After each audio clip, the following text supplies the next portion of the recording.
बोलिए श्री आशुतोष महाराज की जय, सच्चे दरबार की जय। भगवत प्रेमियों, सभी के हृदय में बसे हुए शुद्ध परमात्मा को शुद्ध हृदय से नमस्कार नमस्कार नमस्कार। सभी के हृदय में बसे हुए शुद्ध परमात्मा को शुद्ध हृदय से नमस्कार नमस्कार नमस्कार।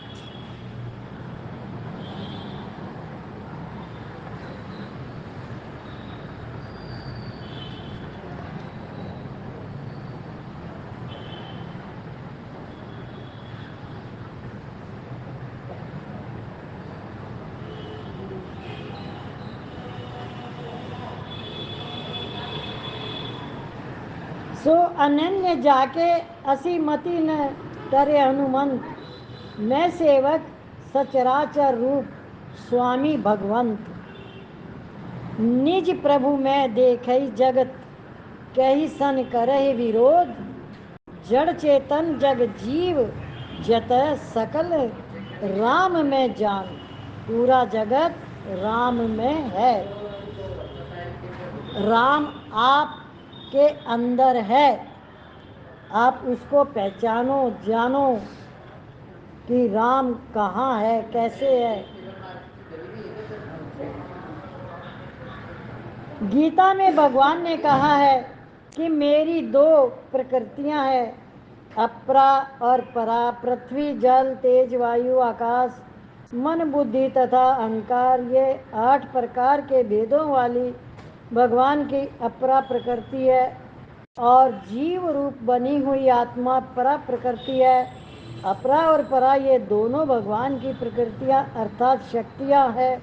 शक्तिमान के बिना शक्ति की स्वतंत्र सत्ता नहीं होती, इसलिए भगवान की शक्ति होने से ये दोनों अपरा और परा भगवान से अभिन्न है। जैसे मनुष्य अपनी शक्ति ताकत को अपने से अलग करके नहीं दिखा सकता, ऐसे ही अपरा और परा को भगवान ने अलग करके नहीं देखा जा सकता। तात्पर्य यह निकला कि अपरा और परा दोनों प्रकृतियां भगवान से अभिन्न होने के कारण भगवान का स्वरूप ही है।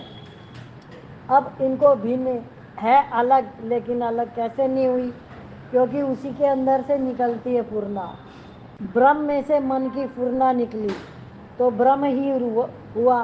कहते ना मन भी तेरा ब्रह्म है, क्यों कहा गया मन को ब्रह्म? तो उसी में से निकला क्या, तो उसको भी ब्रह्म रूप नाम दिया गया। अब आपके कर्मों के ऊपर आपको ध्यान देना होगा कि आप कर्म करते समय सावधान रहे कि आप कोई गलती ना करें। गलती किस तरह की होती है, वो सबकी अपनी अपनी अलग तरीके की बातें होती हैं। सबसे पहले घर के कर्म प्राणियों से प्रेम भाव से रहें। कोई भी लेन देन के विषय में अपना मन न लगाएं और क्रोध ना करें, लोभ ना करें, मोह ना करें, इच्छा ना करें। ये सब आपके अंदर नहीं होगा। कुछ भी कार्य आपने अच्छा किया है उसका अहंकार ना करें। क्या आप कुछ भी नहीं कर रहे हो ना कर सकते हो, सब ईश्वर की कृपा से सृष्टि चल रही है ऑटोमेटिक। पर्दे पे पिक्चर चलती है क्या, एक जो पिक्चर हम देखते हैं तो वो पर्दे पे पिक्चर चलती है। ऐसे ही आत्मा इसका आधार है, इसका प्रकृति का आधार परमात्मा है, उसका नाम आत्मा भी है। तो वो आधार है, उसके ऊपर पिक्चर चल रही है। अब आप देखने वाले हो, उस पिक्चर को देखो, खुद की बनाई हुई है क्या? जो पिक्चर आप देखोगे वो आपकी बनाई हुई है, किसी और की नहीं है। तो देखने से आपको क्या पता चलेगा कि मैं ऐसा हूँ, मैंने ये गलतियाँ की है? वो तो जब जब आपको कुछ समझ में आ जाए कि मैंने कोई गलती की है, आप अपने आप के ऊपर भी कुछ समझने लगो कि मैं भी गलती कर सकता हूँ। पर जब आपने अपने ऊपर फोकस डाला कि मैं गलत कर सकता हूँ, तब आपका ध्यान अपने ऊपर गया। तो उस पिक्चर में आपने देखा आप क्या क्या गलती कर रहे हो, क्या क्या अच्छाई कर रहे हो। तो उसी में से ही आपको बाहर निकलना है। कैसे? कर्मों के आधार से। कर्म ही फल देगा और कुछ नहीं है। कर्म करते समय सावधानी।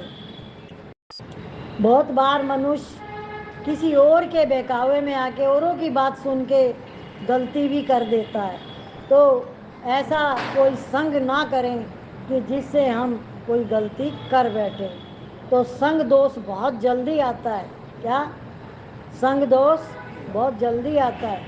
तो संग जिसका भी करें बहुत सोच समझ के करें कि किसके साथ में बैठ के किस तरीके का व्यवहार कर रहा हूँ, किस तरीके की बातें कर रहा हूँ। ये जागृति है, मनुष्य की जागृति है अपने अंदर। कभी भी अपनी इंद्रियों को छूट ना दें कि आंखें मनमानी करे, कान मनमानी करे, जीवा मनमानी करे। नहीं, आप उनके ऊपर अपना अंकुश रखो। क्या? अंकुश लगाना है कि बिना मतलब के कोई भी कार्य नहीं करना। जानकारी होनी चाहिए मैं क्या कर रहा हूँ, मुझमें समझ होनी चाहिए। तो ये सब आपके ऊपर अपनी बातें आएंगी। जो पिक्चर आप देखोगे पर्दे पे वो आपकी पिक्चर है, आपने बनाई है, दूसरे की बनाई हुई नहीं है। तो उसमें आपने जो जो गलतियां की हुई है उसका आप सुधार करें। क्या करें? सुधार करें, ना कि दूसरे को दोष दें। दूसरे को दोष देना बहुत आसान है, अपनी गलती को देखना बहुत कठिन है। पर जब तक हम अपने चेहरे पे कुछ लगा हुआ है उसको नहीं हटाएंगे तो दर्पण तो वही दिखाएगा ना। इसीलिए दूसरे में दोष काढ़ने से आपको क्या मिलेगा? गलती तो आपकी है। जब तक आप अपनी गलती को नहीं स्वीकार करोगे, नहीं उस पर ध्यान दोगे, नहीं उसको अपने दिल से हटाओगे तो वो आपके साथ जुड़ी रहेगी। तो उस गलती का कौन करेगा निवारण? आपको खुद करना है। अनंत ब्रह्मांडों में 3 लोक, 14 भुवन, जड़ चेतन स्थावर, जंगम जलचर, थलचर, नभचर, जरायुज, अंडज, स्वेज, उदिज, सात्विक, राजस, तामस, मनुष्य, देवता, पितर, गंधर्व, पशु, पक्षी, कीट, पतंग, भूत, प्रेत, पिशाच, ब्रह्म, राक्षस आदि जो कुछ भी देखने, सुनने, पढ़ने, चिंतन करने तथा कल्पना करने में आता है उसमें अपरा और परा इन दोनों प्रकृतियों के सिवा कुछ भी नहीं है। जो देखने, सुनने, पढ़ने, चिंतन करने तथा कल्पना करने में आता है वह जिन शरीर, इंद्रियां, मन, बुद्धि, अहम के द्वारा देखा, सुना, पढ़ा, चिंतन किया तथा कल्पना किया जाता है वह सब का सब अपरा है। परंतु जो देखता, सुनता, पढ़ता, चिंतन करता तथा कल्पना करता है वह परा है। जितने भी शरीर हैं वे सब के सब अपरा है, अपरा के अंतर्गत है।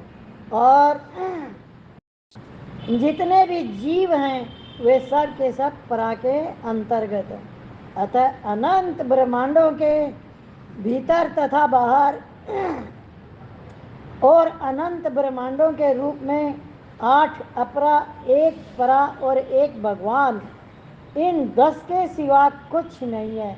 अर्थात एक भगवान के सिवा किंचन मात्र भी कुछ नहीं है। किसके सिवा कुछ नहीं है? भगवान के सिवा। अब शरीर के जितने भी कार्य व्यवहार है वो आप शरीर तक रखें, उसका आत्मा से, भगवान से कोई लेन देन नहीं है। आप इसको सुखी बनाना चाहते हो तो आप सुखी कैसे बनाओगे? ये तंदुरुस्त कैसे रहेगा? जब आपका दिमाग में, माइंड में सही विचार होंगे, सबके प्रति प्रेम होगा, भगवान से मन जुड़ा हुआ होगा, तब वो आपका सोच विचार जो है वो सही तरीके के होंगे। जब सही होंगे तो शरीर ठीक रहेगा। भोजन सही देना तो शरीर ठीक रहेगा। अब इन चीज़ों पे ध्यान न देकर बातें करने में लग गए, किसी ने कोई बात कही उसका चिंतन करने लग गए। अपने ऊपर कितना ध्यान देते हो? अपने ऊपर कितना ध्यान देते हो और दूसरों पे कितना ध्यान देते हो वो बताओ पहले। हाँ, कोई नहीं बता सकता, सबका ध्यान बाहर ही है, हैं? अपने ऊपर कोई भी ध्यान नहीं देता, तो इतनी बार बोलने से बताओगे? अपने ऊपर ध्यान देने का अर्थ पता है क्या है, वो बताओ। यदि मैं अपने ऊपर ध्यान देने का मतलब मैं कुछ गलती नहीं करूँ, किसी को मन से वाणी से कष्ट नहीं करूँ। अपने ऊपर ध्यान देने का अर्थ है कि मैं आत्मा हूँ, सर्वत्र मेरा वास है, सबके अंदर मैं ही विराजमान हूँ, वो है परमात्मा। तो उस एक से अनेक बना हुआ है ये जगत। अब आपके कर्तव्य कर्म आएंगे, व्यवहार आएगा, वो आपको कैसा करना है, वो भी आपके स्वभाव संस्कार करेंगे, आप नहीं करोगे, वो भी कौन करेगा? स्वभाव संस्कार। आपका स्वभाव कैसा है, आपके संस्कार कैसे, व्यवहार भी वैसा ही होगा। अपरा प्रकृति को मैं मेरा और मेरे लिए मानने से ही जीव को अपरा जगत, परा जीव और परमात्मा तीनों अलग अलग दिखाई देते हैं। वास्तव में परमात्मा ही है, प्रकृति है ही नहीं। प्रकृति की तरफ दृष्टि होने से ही प्रकृति है, दृष्टि न हो तो प्रकृति है ही नहीं। दृष्टा भी दृश्य के संबंध से है, साक्षी भी साक्ष्य के संबंध से है। जब हम अपने को शरीर मानते हैं तब भगवान हमारे लिए संसार बन जाते हैं। कौन बन जाता है संसार? देखो, अब समझ में आया? संसार बन जाते हैं अर्थात हमें संसार रूप से दिखने लगते हैं।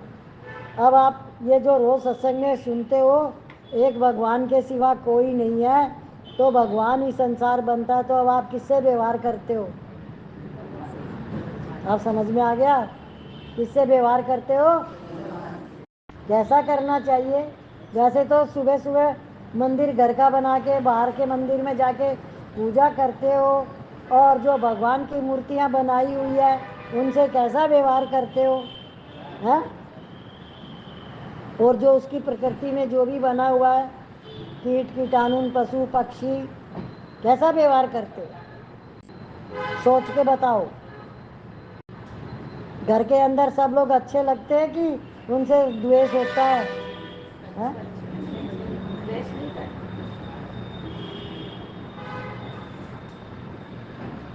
तो आप समझ गए, जब अपरा और परा दोनों प्रकृतियां भगवान की है तो फिर उसमें मैं तू का भेद कैसे हो सकता है? आपको सिर्फ प्रेम करना और कुछ नहीं करना। क्या करना है? प्रेम कियो तिन ही प्रभु पायो। भगवान जब ही मिलेंगे जब आप प्रेम करोगे। सबसे पहले खुद से करो, फिर आप सबसे कर पाओगे। अगर हम अपने को देखें तो अपरा और परा के सिवा हम कुछ नहीं है। हमारे शरीर, इंद्रिया, मन, बुद्धि और अहम, ये सब अपरा है, और हम स्वयं जीव रूप परा है। परा अपरा दोनों भगवान की प्रकृतियां हैं, अतः केवल भगवान ही रहे, हमारी स्वतंत्र सत्ता नहीं रही, मैं नाम से कुछ नहीं रहा। देखो, अपरा और परा का जो आ रहा है, अपरा का मतलब है शरीर, जड़ शरीर, जड़। अब उसके अंदर जो चेतना जो काम करती है वो चैतन्य महाप्रभु, मन बुद्धि चित अहंकार, इसको परा प्रकृति कहा गया है। मन बुद्धि चित अहंकार, उसको चैतन्य महाप्रभु चेतना देते हैं, मन को, बुद्धि को। तब ये हम उस तरीके से इस जड़ प्रकृति का यूज करते हैं। ये इसको शरीर को चला के कौन लेके जा रहा है? हुँ? कोई चलाने वाली सत्ता है ना। इस शरीर में कोई ऐसी शक्ति है ना जो इस शरीर को चला के लेके जाती है। और बोल रहा है कौन? बोल रहा है, सुन रहा है कौन? सुन रहा है। समझ में आ रहा है? क्योंकि शरीर तो जड़ है, तो ये बोल कौन रहा है, सुन कौन रहा है। तो ये आपको समझना है, अपरा और परा प्रकृति चैतन्य महाप्रभु। अब आपको चेतना को समझना है कि वो चैतन्य महाप्रभु कौन है। वो भी मैं हूँ चैतन्य। चेतना का मतलब आप सारी इंद्रियों के साथ चेतना में हो। लाइट जल रही है आपकी, लाइट तो जलती रहेगी, पर आप चेतना में हो कि नहीं, मन क्या कर रहा है, बुद्धि क्या कर रही है। चैतन्य महाप्रभु, अपने ऊपर फोकस डालो, अपने ऊपर अपनी तपस्या करो। क्या अब तक आपने सब में मन लगाया, शांति मिली, आनंद मिला? मिला? नहीं मिला। क्यों? क्योंकि जिसके पास जो होगा वही तो देगा। इच्छाधारी सारा संसार है, वो तो आपसे इच्छा रखेगा और आप चाहते हो मुझे उनसे सुख मिल जाए। और जो शांति आपके अंदर है उसकी आप खोज नहीं कर रहे, क्योंकि आप दूसरे से शांति और सुख चाहते हो। क्या क्या चाहते हो? दूसरे से सुख और शांति।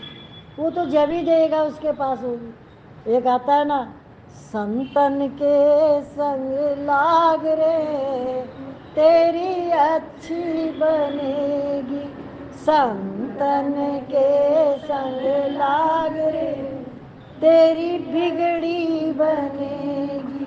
क्यों कहा संतन के संग लाग? उनके पास जो वो तो वही देंगे ना। क्या संत क्या देंगे? जो है उनके पास। मन लागो मेरो राम फकीरी में, मन लागो मेरो राम फकीरी में, जो सुख पायो राम भजन में, जो सुख पायो राम भजन में, वो सुख नाए अमीरी में, वो सुख नाए अमीरी में। मन लागो मेरो राम फकीरी में, मन लागो मेरो राम फकीरी में। किसको कहा फकीरी? जो फिक्रों से खाली हो जाता है, जिसके अंदर कोई फिक्र चिंता नहीं रहती, उसको फकीर कहते हैं। समझ गए? तो मन लागो मेरो राम फकीरी में। तो जब आप बेफिक्र हो गए तो अब आपको चिंता फिक्र कोई भी नहीं सताएगी। प्रकृति और प्रकृति वाला, शक्ति और शक्तिमान एक होते हुए भी दो हैं, और दो होते हुए भी एक है। एक ही अनेक रूप से दिखता है और अनेक रूप से दिखते हुए भी वह एक है भगवान। मन से, वाणी से, दृष्टि से तथा अन्य इंद्रियों से जो कुछ शब्द, स्पर्श, रूप, रस, गंध आदि ग्रहण किया जाता है, वह सब मैं ही हूँ। अतः मेरे सिवा अन्य कुछ भी नहीं है। यह सिद्धांत आप विचार पूर्वक शीघ्र समझ लें, अर्थात स्वीकार कर लें। जो कुछ प्रत्यक्ष या अप्रत्यक्ष प्रस्तुत है वह सर्वशक्तिमान परमात्मा ही है। वे परमात्मा ही विश्व बनाते हैं और वे ही विश्व बनते हैं। वे ही विश्व के रक्षक है और वे ही रक्षित है। वे ही सर्व आत्मा भगवान विश्व का संहार करते हैं, और जिसका संहार होता है वह विश्व भी वे ही हैं। समझ में आ गया? सब कुछ भगवान ही है, सब कुछ टोटल। अनन्य भी मैं ही हूँ, और अन्य अनन्य को खाने बनाना, यानी अन्य भी मैं ही हूँ और अन्न को खाने वाला भी मैं ही हूँ। संसार को सत्ता देख कर उसको अपना मानते और उसकी आवश्यकता का अनुभव करने से मनुष्य को परमात्मा से दूरी भेद। देखो आपको कभी भी ये ध्यान में आता है कि जो किसान खेत में खेती करता है वो कौन है? कौन है किसान? जोर से बोलो, जो भी बोले सुनाई देना चाहिए। हाँ, आपने अभी सत्संग में बोला भगवान है, पर क्या आपको अंदर में अनुभूति होती है कि जो खेती कर रहा है, जो किसान है, वो कौन है? आपको अंदर में अनुभूति हुई ये चीज की? परमात्मा जब ही प्रकट होएगा जब आप उसको देखोगे, समझोगे कि सब काम भगवान कैसे करते हैं। खेत में वो किसान है, समझ गए, और सबकी पालना करता है। क्या करता है? वो भगवान है, उसका नाम किसान है। वो खेती करता है और सबका पेट भरता है। उसकी आवश्यकता अनुभव करने से मनुष्य को परमात्मा से दूरी, भेद और भिन्नता दिखती है। इसलिए साधक को चाहिए कि वह भगवान को अपना माने और उनकी आवश्यकता का अनुभव करें। इन दो बातों का पालन करने से ही साधक का संसार से संबंध विच्छेद हो जाएगा और परमात्मा से समीपता, अभेद तथा अभिन्नता का अनुभव हो जाएगा। तात्पर्य यह हुआ कि साधक जब तक परमात्मा के सिवा अन्य कुछ भी सत्ता मानता है तब तक उसकी परमात्मा से दूरी, भेद तथा भिन्नता बनी रहती है। एक परमात्मा के सिवा कुछ नहीं है। इस वास्तविकता का अनुभव होने पर दूरी, भेद तथा भिन्नता मिट जाती है और साधक साध्य में लीन हो जाता है।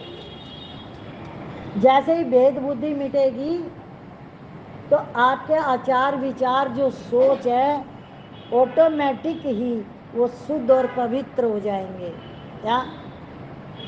जगत जब तक है, जब तक आपको लोभ है, मोह है, क्रोध है, इच्छाएं हैं, कामनाएं हैं, राग है, द्वेष है, तब तक आपके अंदर वो जगत है। और जब आपको अनुभूति हो गई कि मेरे सिवा कोई है नहीं, किसके सिवा? मेरे सिवा। एक मैं ही हूँ, मैं माना आत्मा, तो मेरे सिवा कोई नहीं। इसका अर्थ हुआ ब्रह्म सत्य, ब्रह्म ही है। अब जो दिखाई देता है वो ब्रह्म की परछाई जगत है। क्या है? वो ब्रह्म की परछाई जगत है।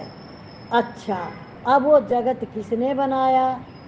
किसने बनाया है? आपको क्रोध आया तो भगवान ने कहा क्रोध करो, तो किसने किया क्रोध? तो वो जगत किसने बनाया? तो वो गलती किसने करी? सुधार कौन करेगा?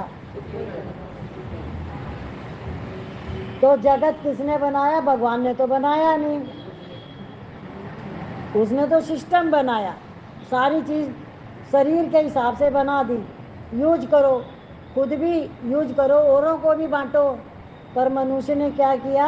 जो भी उसको मिला वो पकड़ता चला गया, तो मेरा। एक भगवान को उसने अपना नहीं माना और सारी चीजों को अपना माना। इसके लिए मैं आपको बहुत अच्छी बात समझा सकती हूँ। जो सास ससुर घर में होते हैं, माता पिता घर में होते हैं, तो जो परिवार के जो लोग हैं, अब भगवान की बात आएगी इसमें, तो वो उनको अपना माने तो आपके लिए तो भगवान घर में ही है, कहीं जाने की जरूरत ही नहीं है। तो अब उनको भगवान नहीं माने तो उनके लिए भगवान कहाँ है? कहीं भी नहीं है। और चाहते वो सुख है, सुख तो तुम्हारे घर के अंदर बैठा हुआ है। चरण धोए धोए पियो। क्या? माता पिता के चरण छूने मात्र से जो उनका आशीर्वाद का हाथ सिर पे आ गया, तो और क्या चाहिए तुमको? वो भीतर का सुख, वो भीतर की शांति वहीं से मिलेगी। तो क्या करते हैं कि संसार में मन क्यों भटकता है? क्योंकि वो जानता ही नहीं कि मुझे करना क्या है। इसलिए ये सत्संग ही एक ऐसा आईना है, ऐसा दर्पण है जो आपको सत्य का बोध कराता है। जो कुछ भी आपके ऊपर लगा हुआ है वो आईना आपको अपना दिखाता है। प्रेमा भक्ति में जाएं, प्रेम करें और घर के कर्म प्राणी यानी माता पिता को ही भगवान रूप में देखें। बोले नहीं भले पर मन से तो माने, और उनके जो कार्य व्यवहार है मन से करें। कहने के बाद तो कर ही देना चाहिए, पूछ के भी करना चाहिए उनको कोई इच्छा है क्या, वो क्या चाहते हैं। तो इसलिए खुद को ही सारी चीज़ों का अपने ऊपर निवारण करना है, तो आपके अंदर जो आनंद और शांति है वो आपको मिल जाएगी तुरंत, कहीं भागने की ज़रूरत नहीं है। अब आपके अंदर अगर आनंद शांति मिल गई आपको, अब आप जो भी कार्य व्यवहार करोगे संसार में उसका तो अपने आप ऑटोमेटिक इतना बढ़िया सिस्टम होगा। एक एक कार्य आपका ऐसा होगा सच के आधार पे, अच्छा कार्य जिसके लिए भी आप कुछ करोगे सोचोगे वही कहेगा ये इंसान कितना अच्छा है, इसकी विचारधाराएं कितनी शुद्ध है। तो आपने उसको कहा नहीं है कुछ भी, पर आपका व्यवहार वैसा हो गया। क्यों? क्योंकि आपके अंदर परिवर्तन आ गया, आपका चित्त शुद्ध हो गया, मन निर्मल हो गया। ये गुरु कृपा से होता है। जिसने गुरु शरणागति ले ली उसका चित्त शुद्ध हो जाएगा, मन निर्मल हो जाएगा। बोलिए श्री आशुतोष महाराज की जय, सच्चे दरबार की जय।